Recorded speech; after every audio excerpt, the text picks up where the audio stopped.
All right, we are on episode 3 of Talking Out My Ass. First two went pretty well, kind of.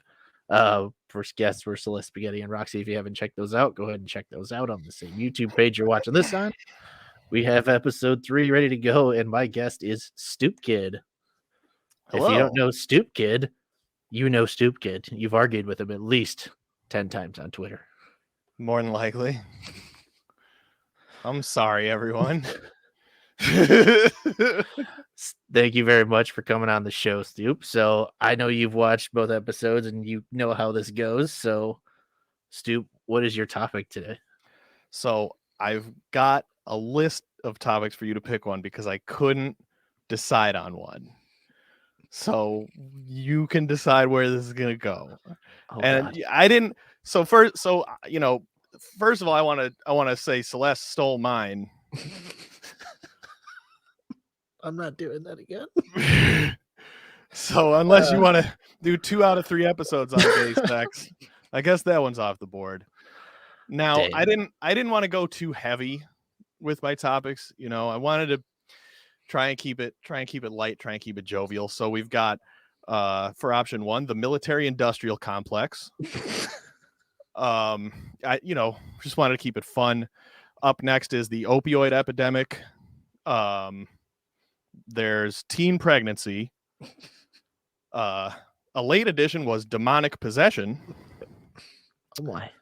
And then the fifth option, if you want to be lame, is Northwestern basketball.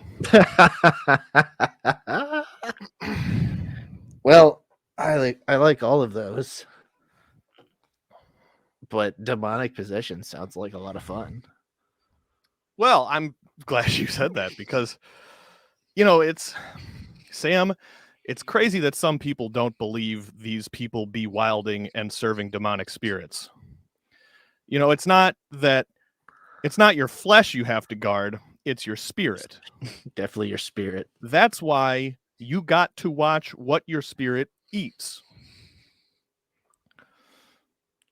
Yes, you do. Okay, we can talk about Northwestern basketball now. All right, on to Northwestern basketball. It is. Oh my goodness. I just I couldn't help. I'm 12 and I couldn't help myself. Hey, I like it.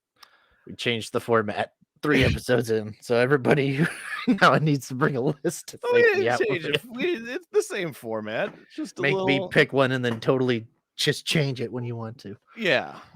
Well, I'm in control. Is what the viewer should understand. That is true. You are in control of this. Northwestern basketball, the current.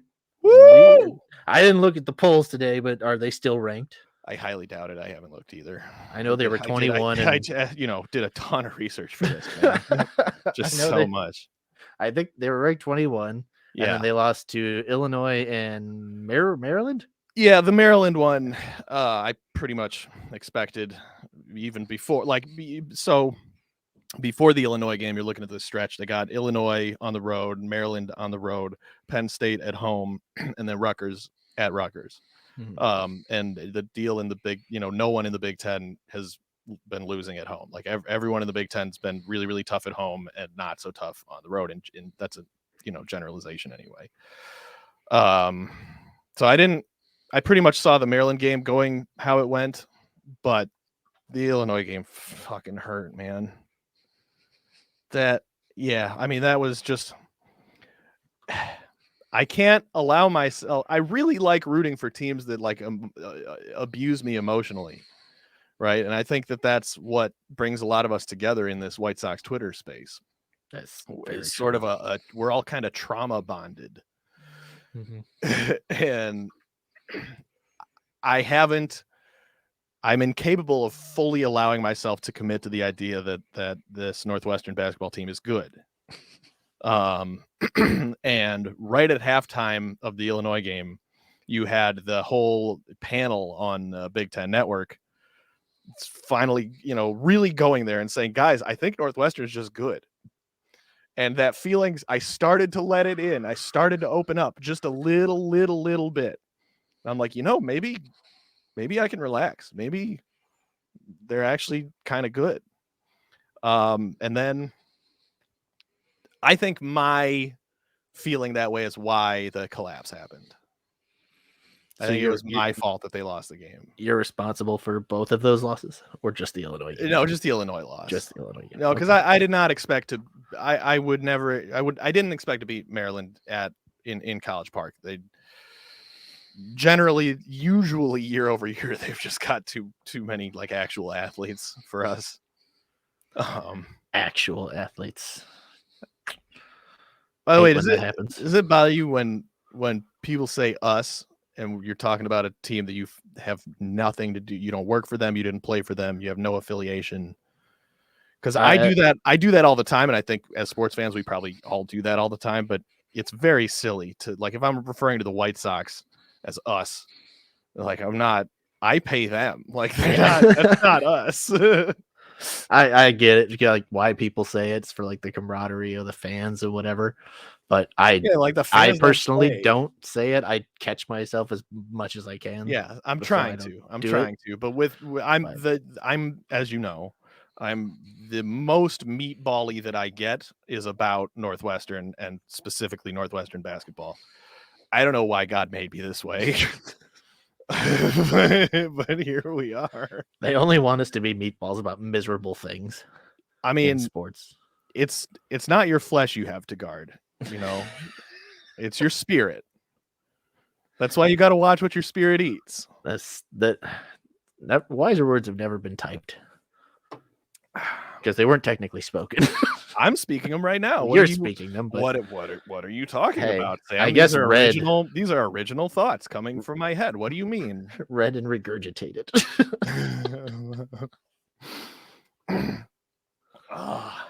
Now, I went to a Northwestern basketball game earlier. Well, I guess last year technically with you. This season. This season, we saw them play DePaul, and I remember none of it.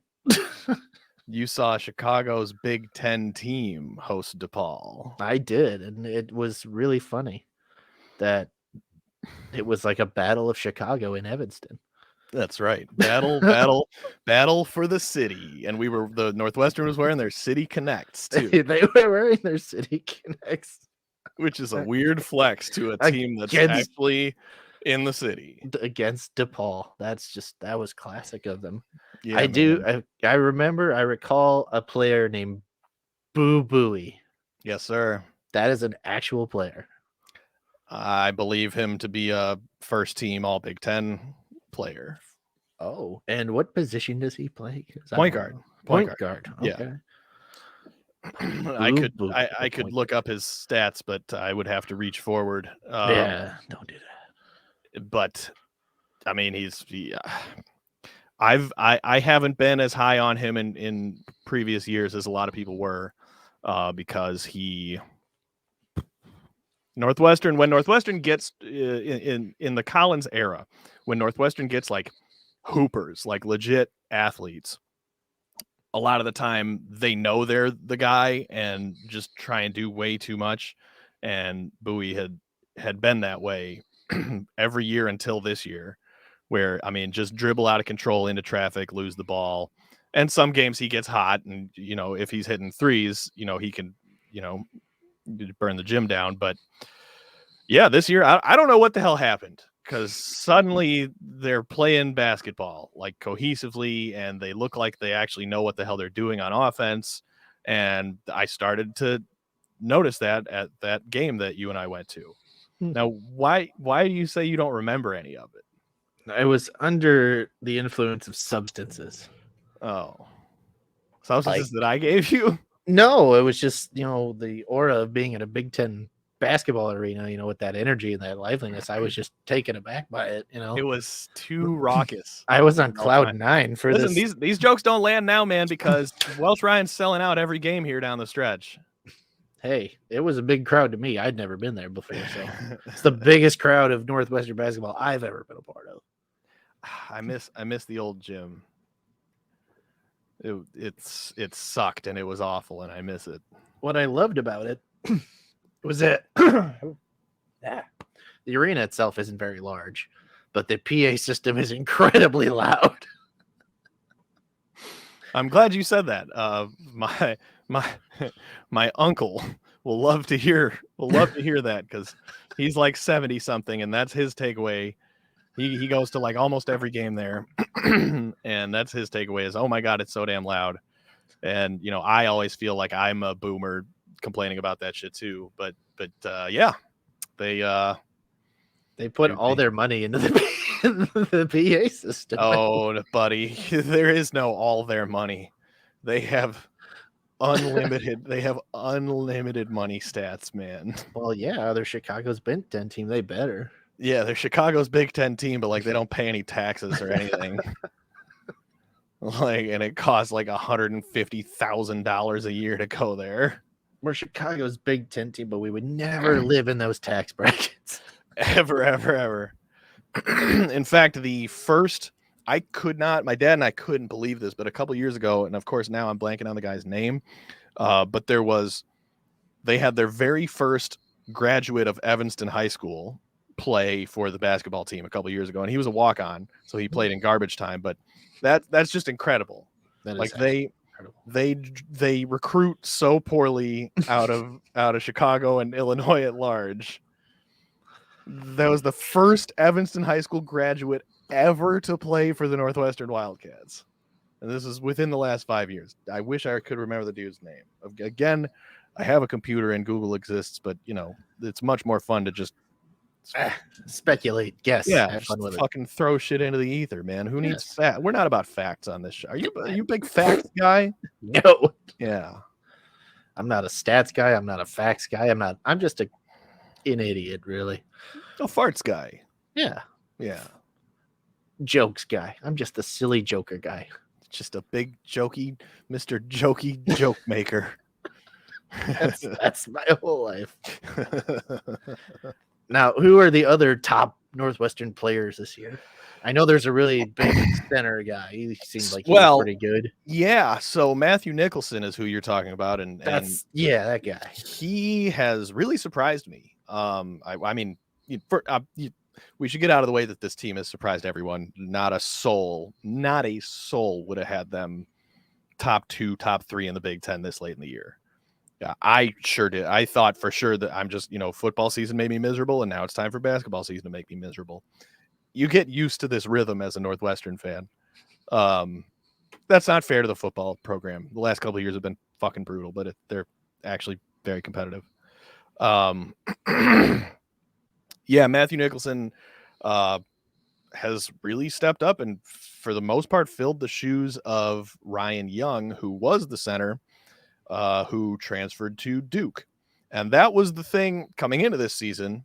And the reason why I can't believe anyone would have had Northwestern picked higher than 13th in the conference out of 14 teams, because as far as I know, our two top scorers, or who I would think of as the two like difference makers offensively, were Ryan Young and Pete Nance. And Ryan Young transferred to Duke, and Pete Nance transferred to North Carolina. And now look at both of those schools on the bubble, and Northwestern already punched a ticket, baby. But yeah, I mean, Nicholson's a big fucker, and he's a very large player. And he early in the season, he had the typical Northwestern big man thing of like, dear God, don't dribble even once. And I want you just to, as soon as you catch the ball, first of all, I don't want you touching the ball until you're under the hoop. And when you get the ball, just go up and dunk it. And to his credit, he played that role pretty well. But he's gotten more confident in the post. I trust him now to dribble maybe twice. And yeah, I mean, defensively is the thing. Obviously, this team has a very defensive identity. I don't know where they are now, but they spent much of the season like top 5 in all of D1 for whatever defense. Fucking shut up. Defensive rating. It was something. Sure. Some defense thing. They're good at defense, which is so fun to watch. Everybody goes just basically a defensive battle in basketball. Yeah, I was when Northwestern started winning early on, and it looked like maybe they were going to be a little bit better than we thought. I started joking that we were the new Virginia. Yeah, because they're shut down defense every year. because before conference play started, in everybody does these fucking tournaments for their non-conference games now, like in the beginning of the college basketball season, and they played Auburn, who was a projected to be a very, very high scoring team. Yep. And Northwestern ended up losing by a point, but I think the final was like 43-42. And I was like, oh, we're the new Virginia, baby. Yeah. Like, Hold them down. hey, Virginia won a tournament like that, didn't they? So, They did. They're in the ACC with the team I so lovingly chose to pick out of random things in Syracuse. So yeah, they fuck Virginia. Did you go to is Syracuse where you went for? No, Where did you go? I didn't. I went to the University of Wisconsin at Stout for 4 months. Yeah, I know it was for no time, but why Syracuse then? So in 2003, yeah, they just won the championship. My dad lived in New York, about an hour outside of Syracuse, and then we just went there for like visitation, whatever. So he took us to a Syracuse basketball game, and I was like, oh, yeah, how old I was, probably 10 or 11. And I just I'd never been to a college basketball game before. Yeah, so that's okay. Just clung to that, like this is my team now, and I still watch them to this day. And I mean, obviously they're terrible now, but their 2-3 zone has been my identity forever. Yeah, I mean Northwestern plays a lot of zone too, and that's why we get destroyed by teams that can shoot the three. Yep. I mean, the success in the tournament, success going forward is just going to depend on, is the other team, hot from three, and if not, then Northwestern has a chance. And if they are, like when we played Iowa and got blown out, we don't, if the other team's hitting threes, Northwestern doesn't stand a chance because they can't make threes at the same clip, and they don't really defend the three very well because they make their stand on the, they double the. God, this is so fucking boring. Who cares? Sorry. Ask me another fucking question, man. So I actually went to my phone because I remember my buddy has an alumni from DePaul, and I texted him when we went to this game. I said, I'm at the Northwestern DePaul game because I enjoy quality basketball. And he responded, only the most elite programs in the country. That's it, man. That is it right there. And then about, I think it was 10 minutes later, said, I don't think DePaul is going to score 50 points. And they didn't. I don't think they, yeah, that doesn't surprise. That I was pleasantly surprised. I mean, I was also not entirely sober, but I was pleasantly surprised at that game. That was my first really hard look at this season's team, and yeah, I mean, like I said, a lot of the pitfalls and roster wise, I mean, this is how college basketball goes, right? This is a pretty old roster. Like the Chase Audige and Boo Buie, the two guards, they're fifth-year seniors with COVID, maybe 6. I don't know where they, who the hell knows now? These kids get like 20 years, and more power to them. But that's why they've had such success, is because the team's been together so long. But they weren't running into the same pitfalls, at least early in the season, that I knew them to. I mean, the Northwestern trademark, really for my whole life, but we'll stick with the Collins era, has been, no matter what else happens, there's going to be a stretch of 8, 10, 12 minutes where they literally don't score a point, and just look just like absolute dog shit on offense. And that, for the most part, that really hasn't been the case. These last couple games, they've gotten a little bit back to their old ways. In the second half of the Illinois game felt exactly like years past, where for some fucking reason Matthew Nicholson is standing at the top of the key with the ball. Just, what do I do? Just what do I do? I don't know why they continue to run that set. Collins has run that the entire time he's led this program, and it's made me angry every single time. and I let him know when I'm in the building. But he doesn't listen to me. Yeah, that's got to be tough. How long has he been their coach for? I like just Jesus like heard his Christ. name. Got to be like 10 years. Wow. At least. It could be more. They really let him trust the process, huh?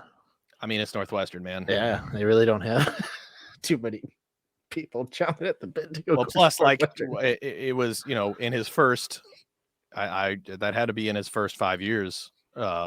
He took the team to the tournament, and they had never been in the tournament. That's right. So, I mean, you don't even have to be good for Northwestern to keep you around. If you take the team to the tournament, I mean, you're minted. Yeah. Like Fitzgerald, I hope everyone understands, and I think people understand now.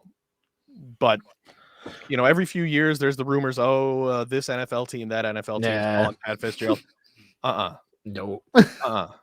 Fitzgerald. I mean, because you would have to be and I think this.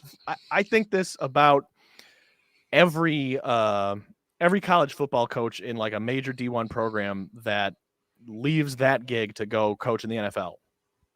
Why? Mm-hmm. Why? What are you thinking, man? Like, and I think that Fitzgerald has it figured out now. He's got a job for life. Yep. For life. People think I'm exaggerating. Because as long as he makes the bowl game. Until he dies or decides to leave. Right. He's never getting people, and what Northwestern fan base does exist is so far up its own ass that once in a while, around here, and by here I'm in Evanston. Around here, there's rumblings. Oh, if he doesn't, if they have another, like right now, there's rumblings. If they have another bad season, he might actually be on the hot seat. No, the fuck. Where do you think you are? Like, this school's priorities are just different. And they're not results driven.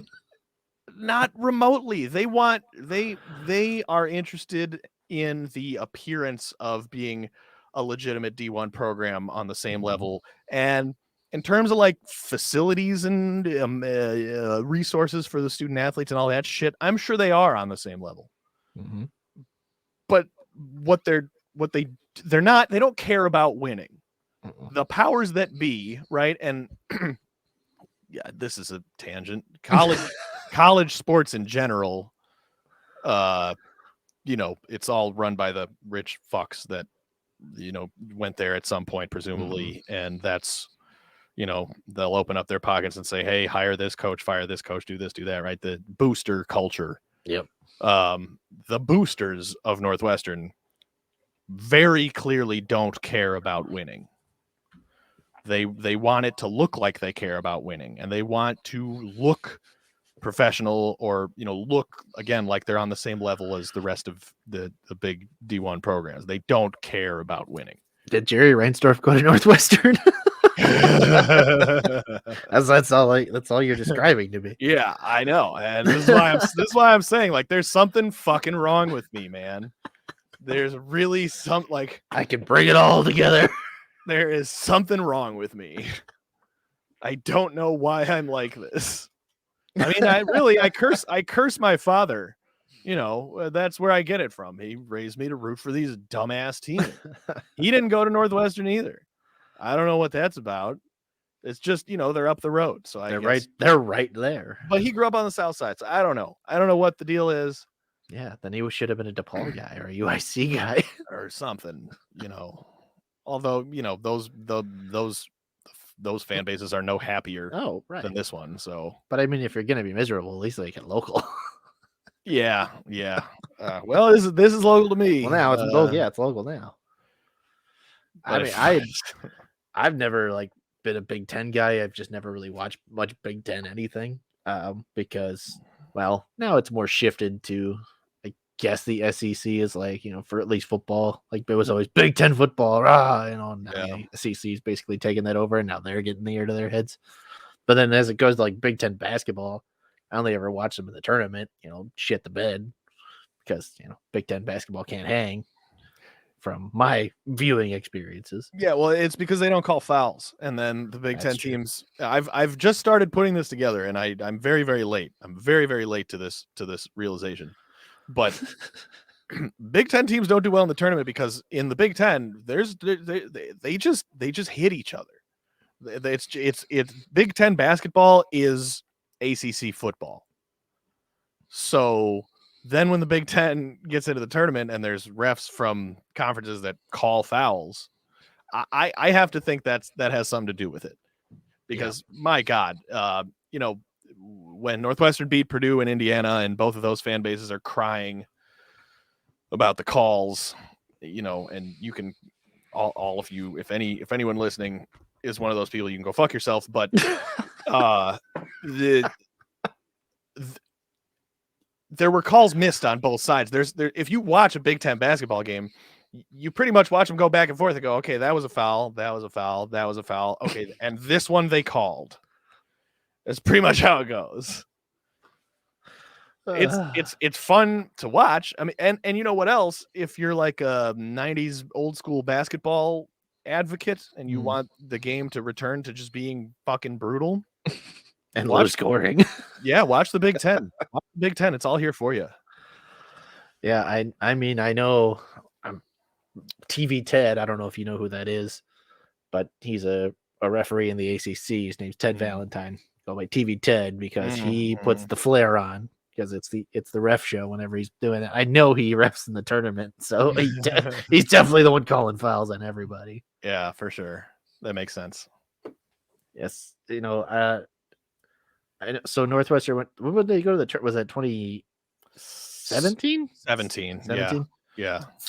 I remember that was the one gif with the like kid going, "Oh my god!" Right? Like that's the Northwestern. Oh man, I got to tell you, pretty sure that's right. I felt so bad for that kid, and my dad had come over to my apartment, and he and I were watching it together because we couldn't. My mom didn't want us in the house with her because it's watching a sporting event with my dad is brutal.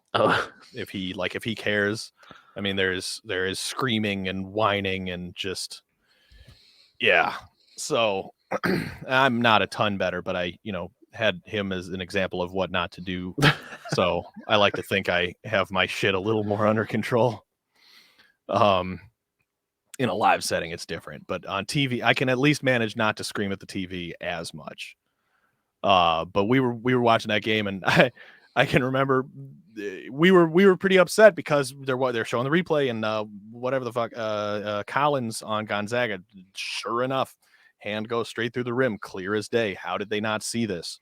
And Collins is freaking out, and we're freaking out, and the TV cameras find that kid who, he had to be like 11 years old, and the kid's fucking crying and just the worst possible visual for Northwestern fans. Just upset. And the camera kept going back to him, and I felt so bad for that kid because, that's a good shot or whatever, but Jesus, come on. And my dad is was getting pissed at the broadcast and screaming at the TV, stop! Stop! Okay. Yeah. My anger's down towards this damn broadcast. Yeah. I mean, it was that was a painful moment, man, and I don't think people really realized that Northwestern was right in that game, and between the goaltend that wasn't called and then the technical on Collins, that was a huge 4-point swing right there. Huge. So they could have made it to the second weekend if it weren't for the possibly, maybe not, but it's a tournament, anything can happen. I think Hachimura on that team yet? Maybe not. I don't remember. I don't know. I don't think so. If that was the Zach Collins year. But the other thing is that team, that cast of kids, Bryant McIntosh, Vic Law, who I now have a 6 degrees of separation from, a friend at work. One of my friends that you met, actually, he played some AAU with Vic Law. I think you told me that. Yeah, but I didn't know I didn't know who the hell that was. those kids, McIntosh, Vic Law, Scotty Lindsay, Derek Parton, that group of kids got absolutely screwed because after that year, after the most successful year in program history and all the buzz around Northwestern basketball for the first time ever, it had already been decided obviously way before any of that they were going to demolish Welsh Ryan Arena and build a new one. So that group of kids that achieved the highest level of success in program history, most of them had to play their senior year at the fucking All-State.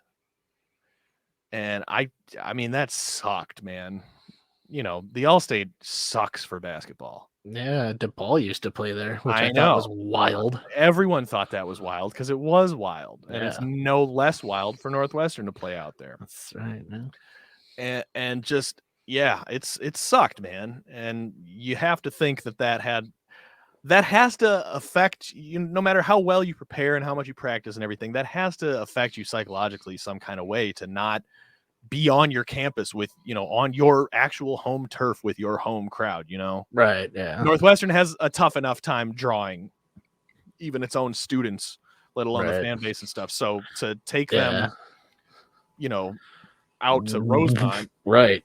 That's a hike from Evanston. So I genuinely feel bad for that cast, that roster of kids, because I would wager they would have had a dramatically better season after the year after the tournament year if they had been able to stay at home. Yeah, that is. I didn't even know that happened. That's wild. That's why I'm here telling you, breaking down Northwestern basketball's history. That's right. Mediocrity, baby. That's right. Who's your favorite player to come out of Northwestern basketball? Geez, I don't even know. Are there even any popular ones? Well, there's popular by Northwestern standards. I don't think there's anyone that was as reliable as Bryant McIntosh. He was just a great point guard, had a great vision for the floor and everything, and just the signature floater where he'd be running down the lane and guys getting ready to take a charge against him or stop him from getting to the hoop. He doesn't need to get to the hoop. He just kind of float the ball up over the defender. And I mean, he made a living that way. And now he's on the coaching staff. Hey, he'd be on the short list. But I mean, shit, I can remember as far back as chanting, "We want Jatim" for Jatim Young. When I was going to Northwestern games as like a, I don't know, 10-year-old kid. So there's been a few hoopers for sure. John Sherna, I remember watching him. That's a name I know, John Sherna. Yeah. Yeah. Glen Ellen, pride of Glen Ellen. Yeah. I think. Drew Crawford. I mean, like it used to be each generation, each like 4 years, there was a guy who was the guy. And since the tournament year, there's been a lot more like actual legitimate hoopers that have come through, which is cool. It's fun. And certainly like this current roster of kids, and even, when we still had Pete Nance, there's never been a Northwestern team as athletic as Boo Buie, Chase Audige, Pete Nance, Miller Kopp. I mean, like it's crazy that they're as good as they are this year, because all of these kids who like were gonna be the whole program transferred away in the last couple of years. And I guess that's up to the recruiting team or whatever, and the coaches to get the guys ready for, hey, we're gonna lose some dudes. Yeah, especially in this era of the transfer portal too. I mean, it was tough enough for Northwestern to keep kids around. Right. Yeah.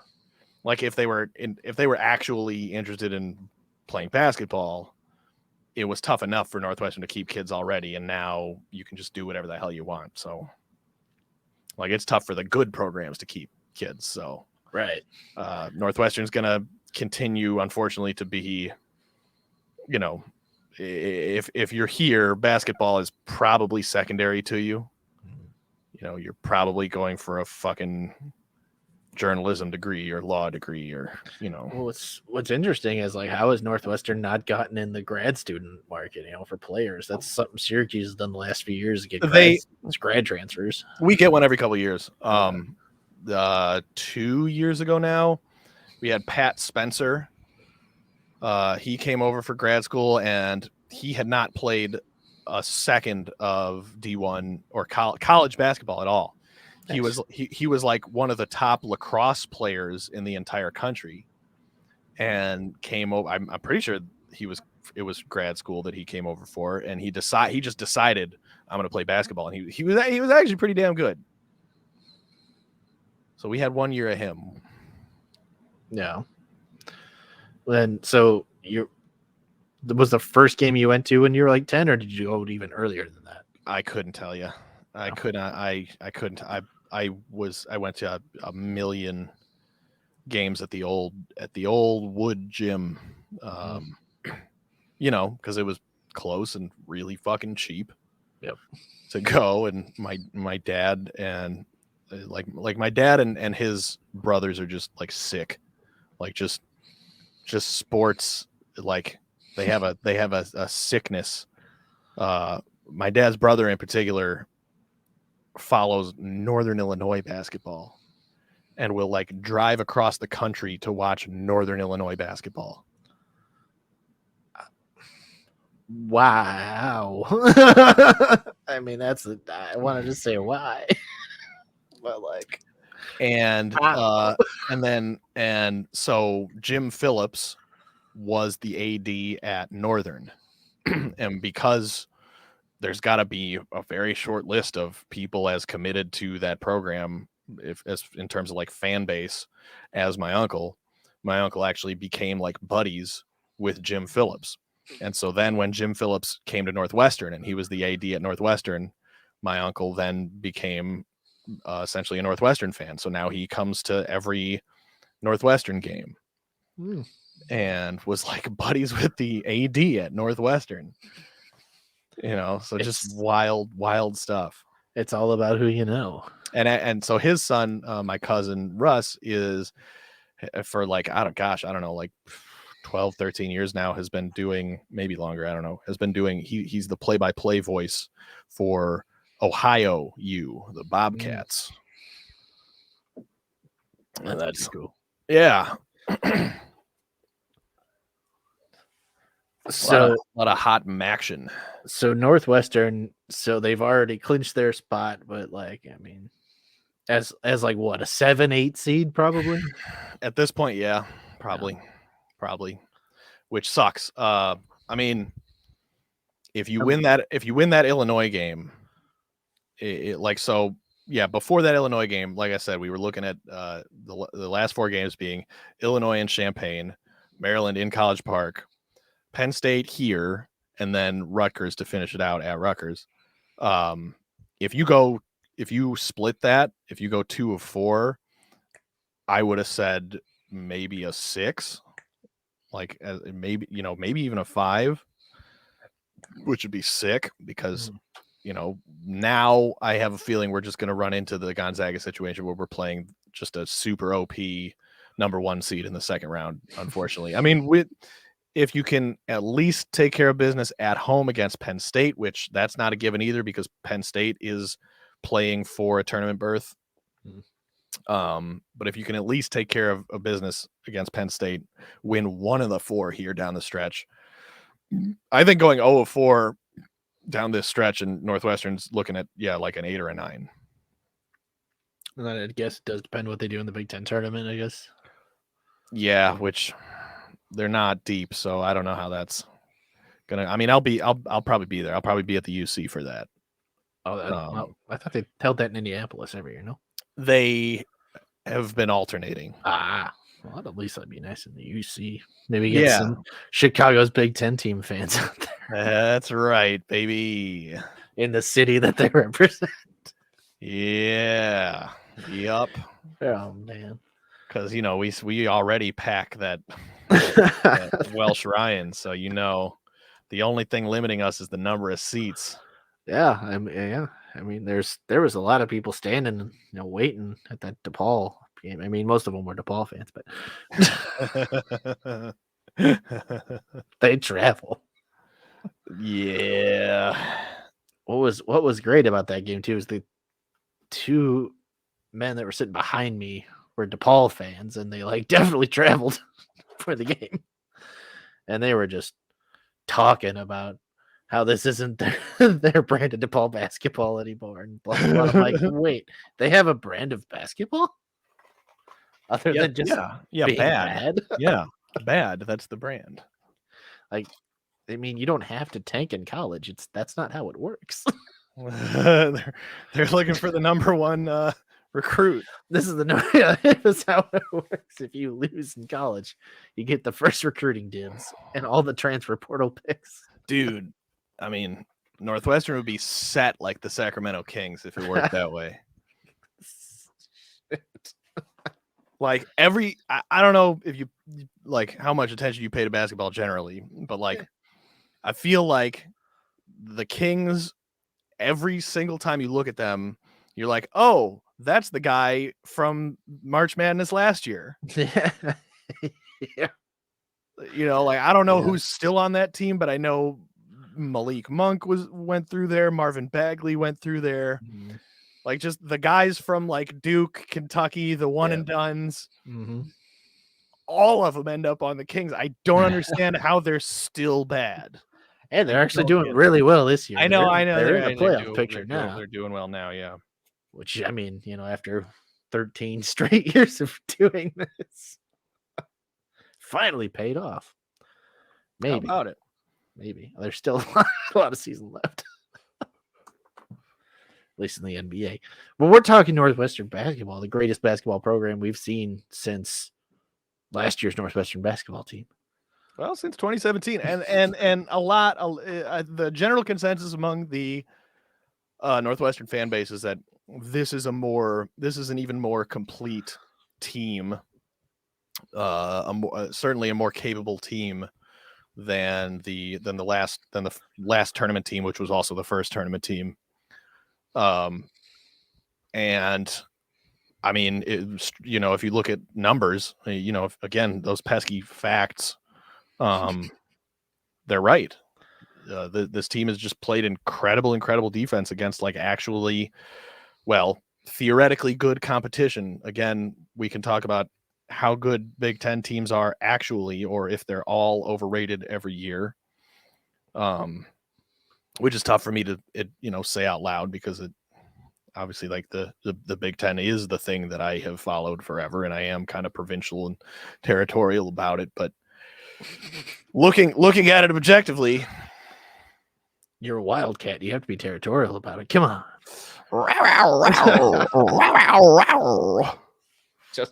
Just like that.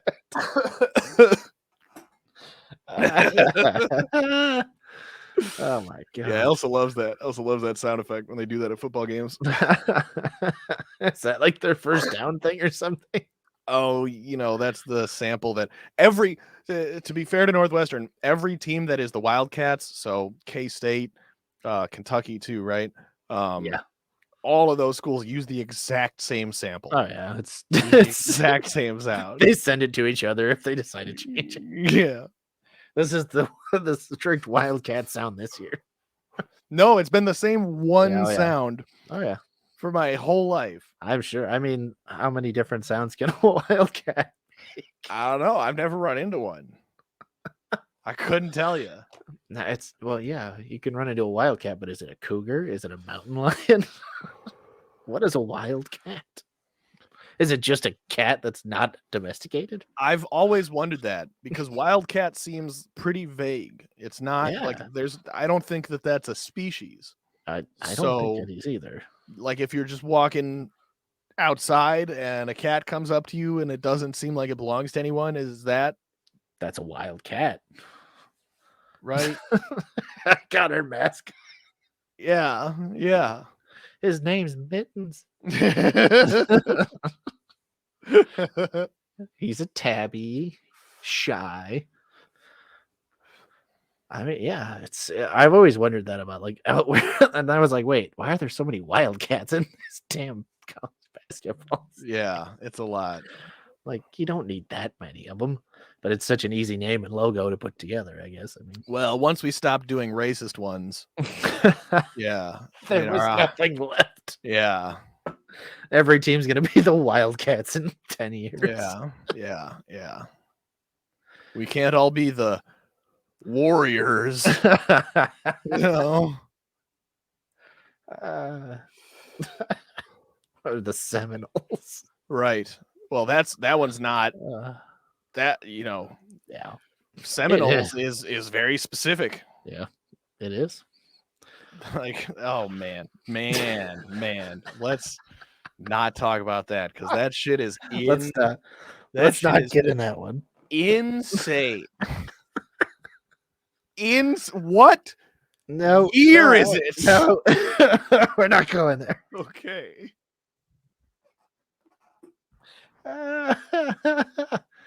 No, we're talking about beautiful, put together Northwestern basketball. Now, are they built for at least 2 wins in the NCAA tournament? It completely depends on who the matchup is. Like, completely. And I think all the experts are saying that about the tournament in general, because this year does not give you Zion Williamson Duke team or Derrick Rose or John Morant Memphis team or what Murray Right. State, whatever the fuck. Right. There's no like big dominant, like obviously like, oh, that's just a team of future NBA players. There's none of those. So this is going to be the worst tournament to bet on or the best. Yeah. I'm still going to do it. It's really the only time of year where I will dip my toe in the gambling waters. I try not to otherwise.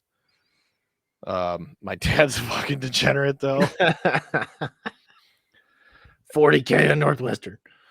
Yeah, well, luckily there's not enough money to lose, but I don't even have this $3 bet. That won't stop him from trying. He hit me up a couple weeks ago. Well, I guess 2 weeks ago for the day before Daytona because he's like, "Oh, this site is giving me a free bet. You gotta answer, the winning make, Ford, Chevy, Toyota, that type of thing, like down the list." So he like sent that to me. He's like, "Here, fill this out because I don't know shit about NASCAR." You're like, car. Yeah. Car will win. No, I'm a big NASCAR guy. Oh, I'm not. I know. No one. I do have friends that are, but I don't know. It's a damn shame actually. There's like I have a lot of the interests that are nearest and dearest to my heart put me in the wrong company, demographically speaking. It really sucks. It really sucks, man. It sucks. It sucks. Like, I'm really, really into cars now. Like, that's in my old age. That's what I do in my free time. You love the movie? I love the movie too. Great movie. Yeah. Problematic though. It's Pixar. Of course it's problematic. Dude, fuck Pixar. Pixar has the equation, like the literal. They have somewhere in the fucking Disney vault, along with Walt's head, is the formula that Pixar has to make you cry. They have it. They have it, and it's cheap at this point. It makes me angry at this point. It still makes me cry, but it also makes me angry. Like the beginning of Up is not necessary. It's not. Like, it doesn't provide much to the plot. It's not what the movie's about. The movie's about the kid and the guy and the dog in a flying house. You didn't need to do that, Pixar. You really didn't. Fuck you, Pixar. That shit's not okay. And I started to notice it again when I watched I think either Finding Nemo or Finding Dory.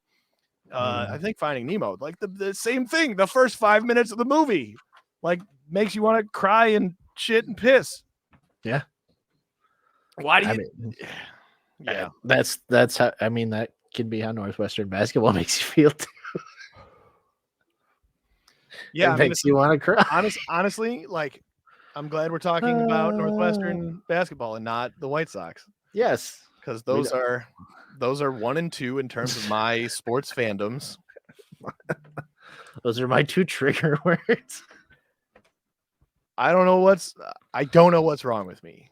I mean, Yeah, there's well, something wrong with all White Sox fans. We've Yes. established. Oh yes, we know that. But you don't have to seek out other teams that are equally emotionally abusive. I mean, we have the Bears, we have the post '90s Bulls. I'm not emotionally invested in the Bears though, Yeah, well, or the Bulls really. That might be the smartest thing, not investing in the Bears.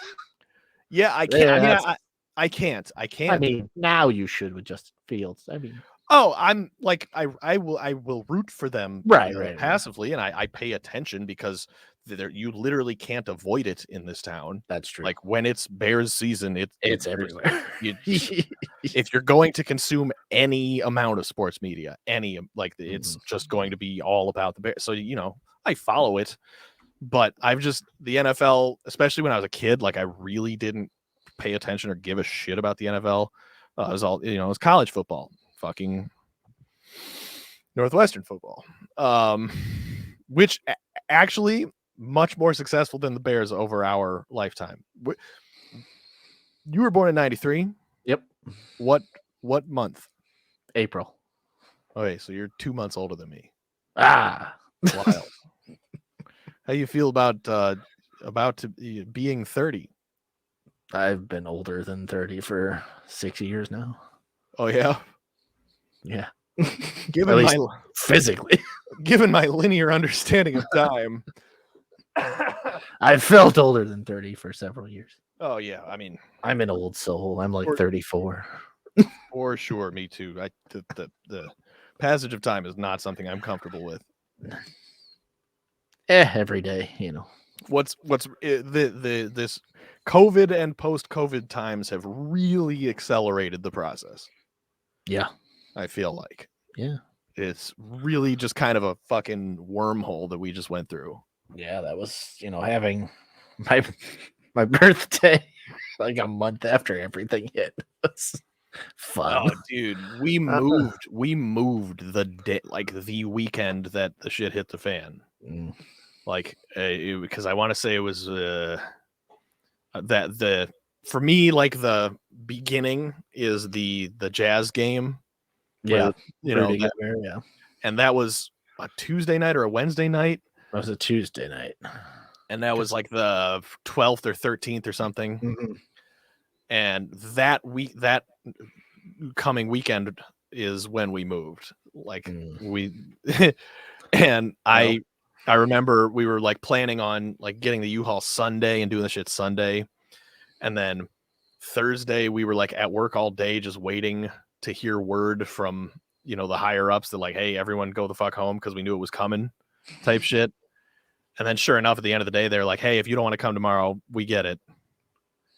So I left work that Thursday and I called her and she was just coming home from work. And I was like, she was driving home from work. And I was like, hey, listen, you're calling in sick tomorrow. We're going to get the U-Haul and do this move tomorrow because I think everything's about to stop. And like she fought me about it at first. She was like, no, I'm gonna go to work. What the fuck are you talking about? And then she did ended up calling off sick. And then it was that was a damn good thing. Yeah. Dude, it got a little weird for a minute. It was so trippy.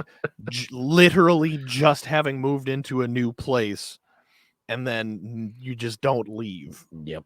You just don't leave. It was surreal because it's like being on the lamest vacation that doesn't end. You're like in a brand new place. Yeah. That's what it feels like. Okay, I'm just in a hotel room for a couple days. Just like at this new little apartment sized rental house. And it's got a yard and shit, so that's cool, but I can't. It's just me and her. We don't know what the air is out there, so we can't go out there right now. Oh, yeah. It's literally a post-apocalyptic world. I mean, yeah, that was an incredible time. What a time to be alive. Oh my God. I think 2015 was the pinnacle year of my life. That might have been the pinnacle year of civilization because everything just kind of went shitty after that. That's true. That's kind of true. That's a little bit true. I mean, even with the semi coming back up, it's still very, very shitty. I mean, it's not great. It's not even good. It's it's okay, maybe. Yeah, I mean, it's pretty bad. I mean, that's just, if Northwestern basketball is good right now, the world's in an okay place. That's right. That's If they're bad, the world's in a really great place.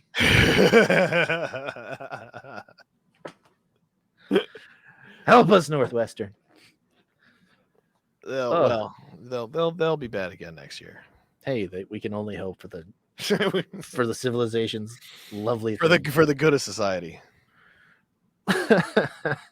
Yeah, we just need a huge regression.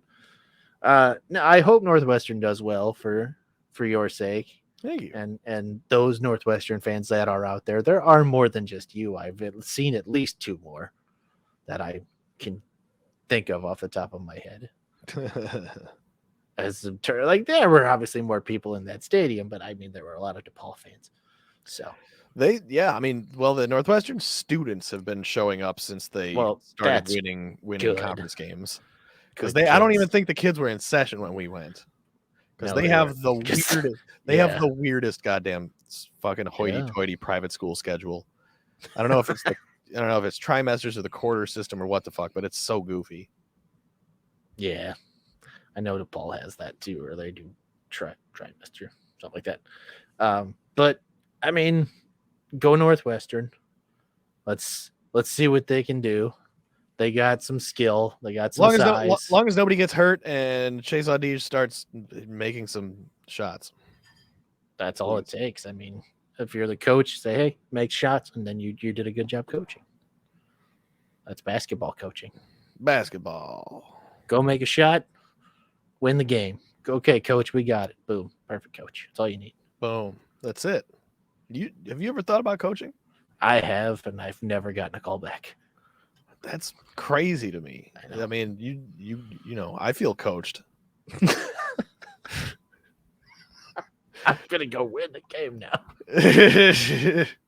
I'm ready to run. I'm ready to run through a wall. All right. Well, I think that's gonna wrap up this episode of talking out my ass. But we had so much more to talk about. We did. I mean, we could go on about Northwestern basketball for another 6 hours. Well, I certainly could. I could certainly listen. Thank you so much for coming on with me, Stoop. For those of you who have watched, please subscribe. Please like this channel. This is our ass channel. We're gonna be putting more stuff on here. I promise. I keep saying that and sound stuff like a out liar. the ass. Stuff out the ass. But we're gonna do it. I promise. So thank you all for watching, listening, whatever you're doing with it. Stoop, whatever you're doing with it. I mean, people listen. I guess we don't really actually know. We haven't posted any audio anywhere. I'm a liar. Don't listen to me. But yeah, this was a lot of fun. Thanks for coming on. Anything you want to plug other than your ass? I have a podcast. I promise. Trust me, I'm a doctor. And I just want to say, give me fucking old school. Give me the people who have that South Side pride and that South Side heart. Give me old school South Side, hard-nosed MF that's just ride or die. This type of South Side pride and fandom I remember. What has happened to my beloved South Side?